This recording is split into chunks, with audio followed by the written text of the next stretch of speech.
Bonjour, bienvenue à nouveau sur ma chaîne. Aujourd'hui, je voulais vous présenter une technique de défonçage qu'on appelle l'affleurage.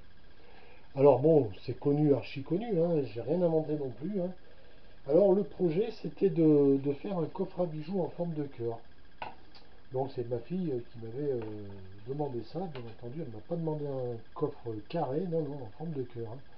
Bon, c'est un peu pareil, hein, la technique est différente. Voilà, donc j'ai eu besoin de travailler à la fleureuse, donc étant donné que j'ai pas la science absolue, j'ai été voir sur internet, je savais m'en servir, hein, mais j'ai dit bon, je vais aller voir un peu sur internet ce qui s'y passe avec l'affleurage. J'étais bien surpris.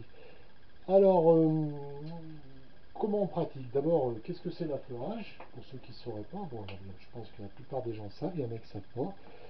Alors voilà, c'est des mèches spéciales qui sont montées. Attendez, je change un peu le cadrage. Voilà. C'est des mèches spéciales qui sont montées avec un roulement. Alors il y en a deux sortes. Celles qui ont le roulement en bout de fraise et celles qui ont le roulement en début de fraise. Voilà. Alors les deux ont une utilité, hein. Moi perso j'utilise celle-là quand j'ai une affleureuse en main.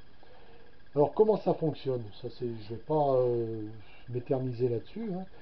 Le gabarit, donc on fixe correctement son gabarit, hein. La pièce à travailler, c'est celle-là. Bon, c'est pas celle-là, ça c'est une pièce de rebut que j'ai, c'était juste pour la vidéo. Là, vous avez le roulement qui va venir toucher la pièce. Je contrôle mon cadrage. Et ben heureusement, parce qu'on voit rien du tout. Voilà, donc là, je contrôle. Je mets mon roulement contre le gabarit. Et tout ce qui va dépasser le gabarit va être emporté par la fraise. Étant donné que le roulement est égal à la fraise. Donc, mon roulement va suivre le gabarit. Et tout ce qui va dépasser de ma pièce à travailler va être emporté. C'est très simple, hein, il n'y a pas de souci particulier. Celle-là, on travaille par-dessus. Bon, là, il faudrait que je me mette sur un support plus haut pour ne pas toucher la table, hein. Bon, ça, après, c'est chacun adapte selon ses outils. Il y en a de différentes tailles, il y a 50 tailles différentes, des longueurs différentes. Voilà. Celle-là, elle est différente. Celle-là, c'est le contraire. Celle-là, on travaille avec les gabarits en dessous. Donc on vient, c'est assez rare, hein. On vient et là on peut pas tellement voir. Voilà, mais elle va aller chercher le gabarit et tout ce qui va dépasser. Alors ça c'est plus pour travailler sur une défonceuse sous table, c'est plus pratique. Voilà, c'est la seule différence entre les deux. Pour cette vidéo, je vais utiliser celle-là. Enfin, je ne vais pas vous montrer comment. Je vais juste vous expliquer, pas vous montrer en train de couper du bois. Ça sert pas à grand chose, ça fait du bruit et c'est pas utile, hein. Il y a 50 000 vidéos sur YouTube qui montrent ça, qui ont mieux préparé la vidéo. Moi, j'explique ma technique pratique. Voilà, donc le but, hein, c'est de faire son traçage, hein. On fait son traçage bien comme il faut. On vire son gabarit et on vient dégrossir. Alors, pour dégrossir,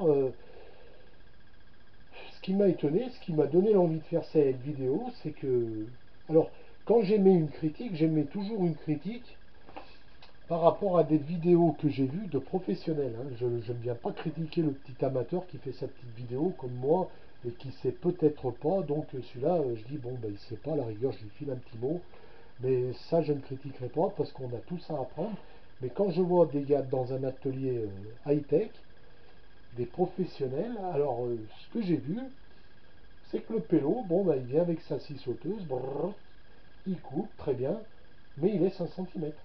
Il laisse un centimètre, il laisse un bon centimètre, il revient, un coup de cloueuse, et il prend sa défonceuse, et vas-y donc, et il commence à faire le tour de sa machine. Alors sa machine, elle gueule, sa force, il est complètement instable. Je parlais de son travail, hein, pas de la personne, bien sûr, vous l'aurez compris. Et ça fume, et ça gueule, et ça fait de la poussière énormément, et c'est pas le but. La fleureuse, comme son nom l'indique, c'est vraiment pour faire un travail de finition. Donc vous prenez votre pièce, 6 sauteuses, et on en enlève un maximum. Tout ce qu'on peut enlever, c'est du travail, c'est du temps de gagner, c'est de l'argent de gagner, puisque vous n'allez pas abîmer votre fraise, hein. Déjà que c'est pas de la bonne qualité, si en plus je les abîme, j'ai pas envie d'en acheter. Donc combien on laisse? Le minimum, le trait de crayon, pas plus. Faut ça se compte en dixièmes. Moi j'ai vu un pélo qui arrivait avec sa fraise ici, qui arrivait justement dans un angle et le morceau il tombait. Il coupait, et quand il est arrivé en bout, le morceau il est tombé.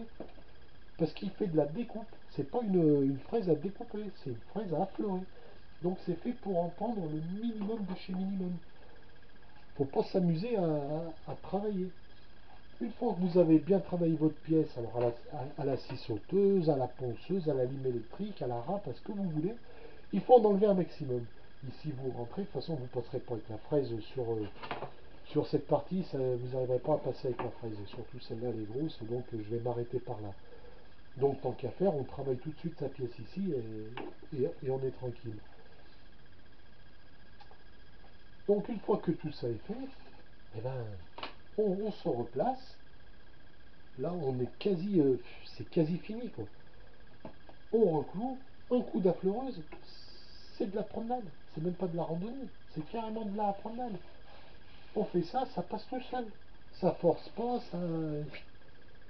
En 2 minutes, en 30 secondes, ça se fait. Même si vous avez de l'épaisseur, il n'y a rien à bouffer.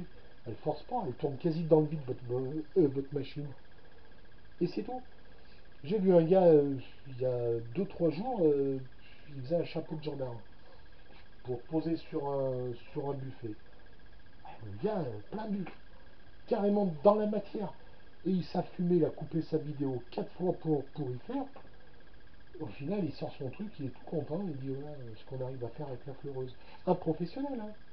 Vu l'atelier, ça peut être qu'un professionnel. Hein. Donc non, l'affleurage, c'est de l'affleurage. On va enlever le maximum. Votre fraise, à la fin du travail, elle n'est même pas chaude, ou très peu. Voilà, vous avez économisé votre fraise, vous n'êtes pas fait chier, vous mettez une main là, terminé. Il y en a pour 2 secondes. Pour faire le dégrossissage, il existe des scies sauteuses, il existe plein d'autres outils, mais certainement pas ça. Voilà, donc je vous ai pas montré en réalité parce que ça n'a aucun intérêt hein, de voir mon beau corps musclé en train de couper du bois, c'est vraiment pas intéressant. Voilà, il faut, en résumé, il faut vraiment aller au minimum. À la rigueur, si on arrive à avoir que le trait de crayon, c'est super bien. Et après, c'est parti. Hein. Voilà, c'était juste mettre ça au point et puis portez-vous bien, bricolez bien et à la prochaine vidéo. Merci.